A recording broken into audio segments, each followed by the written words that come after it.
तप का अर्थ है उष्णता, गति, क्रियाशीलता, संघर्ष, घर्षण, तितिक्षा, कष्ट, ये सब चीजें सहना। किसी वस्तु को निर्दोष, पवित्र एवं लाभदायक बनाना होता है तो उसे तपाया जाता है। सोना तपने से खरा हो जाता है। डॉक्टर पहले अपने औजारों को गर्म कर लेते हैं, तब उनसे ऑपरेशन करते हैं। चाकू को शान पर न घिसा जाए तो काटने की शक्ति खो बैठेगी। हीरा खराद पर न चढ़ाया जाए तो उसमें चमक और सुंदरता पैदा न होगी। व्यायाम, कष्ट साध्य श्रम किए बिना कोई मनुष्य पहलवान नहीं हो सकता। अध्ययन का कठोर श्रम किए बिना विद्वान बनना संभव नहीं। माता बच्चे को गर्भ में रखने एवं पालन पोषण का कष्ट सहे बिना मातृत्व का सुख लाभ नहीं कर सकती। कपड़ों को धूप में न सुखाया जाए तो उनमें बदबू आने लगेगी। कोठी बंद रखा हुआ अन्न धूप में न डाला जाए तो धुन जाएगा। ईंट यदि भट्टी में न पके तो उनमें मजबूती नहीं आ सकती। बिना पके भोजन प्राण की रक्षा नहीं कर सकता। प्राचीन काल में पार्वती ने तप करके मन चाहा फल पाया था। भागीरथ ने तप करके गंगा को भूलोक में बुलाया था। ध्रुव ने तप से भगवान को द्रवित कर दिया था। तपस्वी लोग कठोर तपस्या करके सिद्धियां प्राप्त करते थे। रावण, कुंभकर्ण, मेघनाद, हिरण्यकश्यपु, भस्मासुर आदि ने भी जिस किसी को जो कुछ प्राप्त हुआ है वह तप के ही प्रभाव से प्राप्त हुआ है। ईश्वर तपस्वी पर प्रसन्न होता है और उसे ही अभिष्ट आशीर्वाद देता है।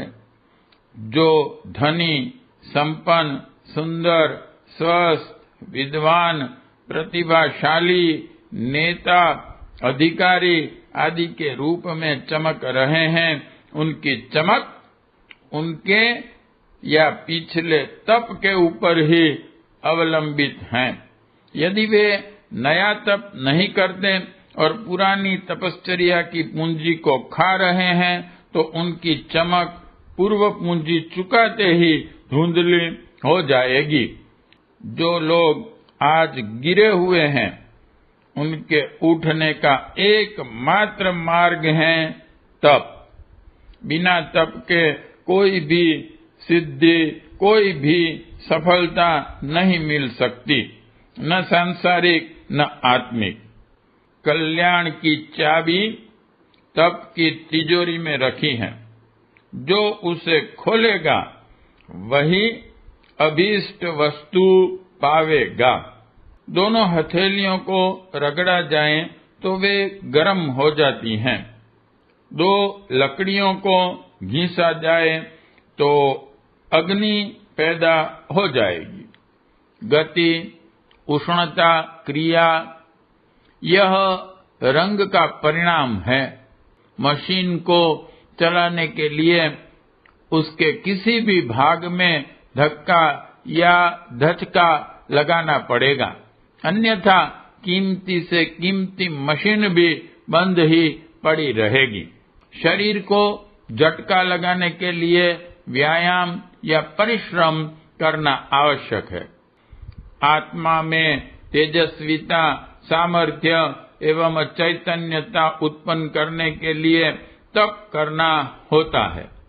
बर्तन मांजे बिना, मकान झाड़े बिना अशुद्धि और मलिनता पैदा हो जाएगी। तपश्चर्या छोड़ देने पर आत्मा भी अशक्त, निस्तेज एवं विकारग्रस्त हो जाती है। आलसी और आराम तलब शरीर में अन्नमय कोश की स्वस्थता स्थिर नहीं रह सकती। इसलिए उपवास, आसन, तत्व शुद्धि के साथ ही तपश्चर्या को प्रथम कोश की सुव्यवस्था का आवश्यक अंग बताया गया है। प्राचीन काल में तपश्चर्या को बड़ा महत्व दिया जाता था। जो व्यक्ति जितना परिश्रमी, कष्ट सहिष्णु, साहसी, पुरुषार्थी एवं क्रियाशील होता था, उसकी उतनी ही प्रतिष्ठा होती थी। गरीब, अमीर, राजा, महाराजा सभी के बालक गुरुकुलों में भेजे जाते थे ताकि वे कठोर जीवन की शिक्षा प्राप्त करके अपने को इतना सुदृढ़ बना लें कि आपत्तियों से लड़ना और संपत्ति को प्राप्त करना सुगम हो सके। आज तप के, कष्ट सहिष्णुता के महत्व को लोग भूल गए हैं और आराम तलबी, आलस्य, नजाकत को अमीरी का चिन्ह मानने लगे हैं। फलस्वरूप पुरुषार्थ घटता है। योग्यता द्वारा उपार्जन करने की अपेक्षा लोग छल, धूर्तता एवं अन्याय द्वारा बड़े बनने का प्रयत्न कर रहे हैं। गायत्री साधकों को तपस्वी होना चाहिए। अस्वाद, उपवास, ऋतु प्रभावों को सहना, तितिक्षा, घर्षण, आत्मकल्प, प्रदातव्य, निष्कासन, साधन, ब्रह्मचर्य, चंद्रायण, मौन, अर्चन आदि तपश्चर्या की विधियों का विस्तार से आगे वर्णन किया गया है। यहाँ तो इतना कहना पर्याप्त होगा कि अन्नमय कोश को स्वस्थ रखने के लिए श्रम, कर्तव्य परायणता, जागरूकता और पुरुषार्थ को सदा साथ रखना चाहिए। समय को बहुमूल्य संपत्ति समझकर एक क्षण को भी निरर्थक न जाने देना चाहिए। परोपकार, लोक सेवा, सत्कार्य के लिए दान, यज्ञ भावना से किए जाने वाला परमार्थी जीवन प्रत्यक्ष तप है। दूसरों के लाभ के लिए अपने स्वार्थों का बलिदान करना तपस्वी जीवन का प्रधान चिन्ह है। आज की स्थिति में प्राचीन काल की भांति तो तप नहीं किए जा सकते। अब शारीरिक स्थिति भी ऐसी नहीं रह गई कि भागीरथ, पार्वती या रावण के जैसे उग्र तप किए जा सकें। दीर्घ काल तक निराहार रहना या बिना विश्राम किए लंबे समय तक साधनारत रहना आज संभव नहीं है। वैसा करने से शरीर तुरंत पीड़ाग्रस्त हो जाएगा।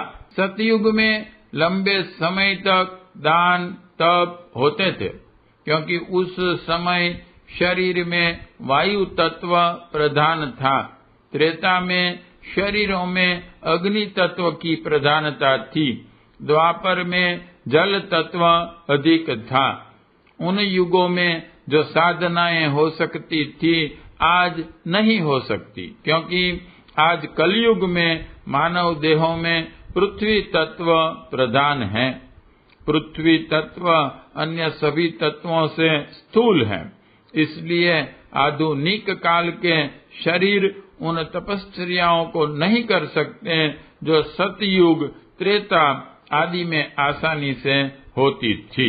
दूसरी बात यह है कि वर्तमान समय में सामाजिक, आर्थिक, बौद्धिक व्यवस्थाओं में परिवर्तन हो जाने से मनुष्य के रहन सहन में बड़ा अंतर पड़ गया है। बड़े नगरों में निवासियों को यांत्रिक सभ्यता के बीच में रहने के फलस्वरूप शारीरिक श्रम बहुत कम करना पड़ता है और अधिकांश में कृत्रिम वातावरण के कारण शुद्ध जलवायु से भी वंचित रहना पड़ता है। ऐसी अवस्था में शरीर को पूर्वकालीन तप योग्य रहना कहाँ संभव हो सकता है। कुछ समय पूर्व तक नेति, धोती, बस्ती, न्यौली, वज्रौली, कपाल भाती आदि क्रियाएं आसानी से हो जाती थी। उनके करने वाले अनेक योगी देखे जाते थे, पर अब युग प्रभाव से उनकी साधना कठिन हो गई है। कोई बिरले ही हठ योग में सफल हो पाते हैं, जो किसी प्रकार इन क्रियाओं को करने में भी लगते हैं। वे उनसे वह लाभ नहीं उठा पाते जो इन प्रक्रियाओं से होना चाहिए।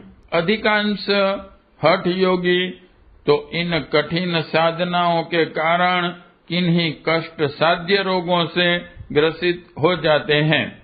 रक्त, पित्त, अंतर्दाह, मूलाधार, कफ, अनिद्रा जैसे रोगों से ग्रसित होते हुए हमने अनेक हठ योगी देखे हैं।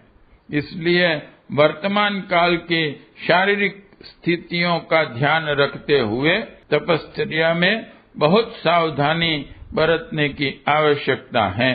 आज तो समाज सेवा, ज्ञान प्रचार, स्वाध्याय, दान, इंद्रिय संयम आदि के आधार पर ही हमारी तप साधना होनी चाहिए। वाङ्मय 13 गायत्री की पंचकोशी साधना एवं उपलब्धियां। लेखक पंडित श्री राम शर्मा आचार्य जी। अगर आपको हमारी यह वीडियोस पसंद आई हो तो इसको लाइक करें, कमेंट और शेयर जरूर करें और हमारे YouTube चैनल ऋषि चिंतन को सब्सक्राइब भी कर लें। साथ ही बेल आइकन को भी दबाएं ताकि